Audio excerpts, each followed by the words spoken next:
আসসালামু আলাইকুম ওয়া রাহমাতুল্লাহি ওয়া বারাকাতুহু। রমাদানের এই শেষ সময়ে এসে আমরা দিনে আমলগুলো বেশি বেশি করব। তার মধ্যে অন্যতম একটি হচ্ছে ইস্তিগফার করা, ক্ষমা চাওয়া। আল্লাহ সুবহানাহু ওয়া তাআলা তাদেরকে ভালোবাসেন যারা তার কাছে বেশি বেশি করে ক্ষমা প্রার্থনা করে।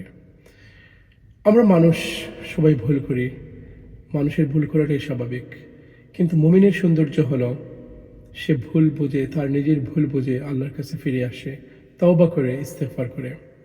রাসূল সাল্লাল্লাহু আলাইহি ওয়াসাল্লাম দৈনিক ৭০ বার কিংবা ১০০ বারেরও বেশি ইস্তেগফার করতেন। রাসূল সাল্লাল্লাহু আলাইহি ওয়াসাল্লাম তো সেই জন যাকে আল্লাহ সুবহানাহু ওয়া তাআলা নিষ্পাপ করে ধরে পাঠিয়েছেন। তারপরেও তিনি এত বেশি ইস্তেগফার করতেন।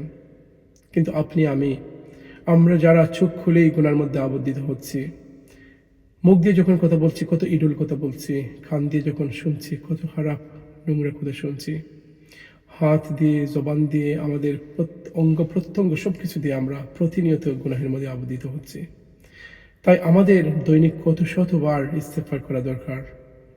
আসুন রমাদানের শেষ সময়ে আমরা রাসূল সাল্লাল্লাহু আলাইহি ওয়াসাল্লামের শিখানো পদ্ধতিতে আল্লাহ পাকের কাছে প্রতিনিয়ত ইস্তেগফার করি, ক্ষমা প্রার্থনা করি। রাসূল সাল্লাল্লাহু আলাইহি ওয়াসাল্লাম বলেছেন বেশি বেশি করে ইস্তেগফার করার জন্য। আল্লাহুম্মা ইন্নাকা আফুউন তুহিব্বুল আফওয়া ফাআফু আন্না।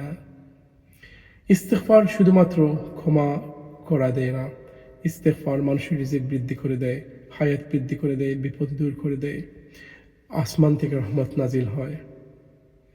আসুন আমরা সবাই মিলে রমাদানের শেষ সময়টাতে প্রত্যেক নিজের জন্য ইস্তেগফার করি। আল্লাহ পাক আমাদের প্রত্যেককে তার রহমত দিয়ে বর্ষিত করুন। আমিন।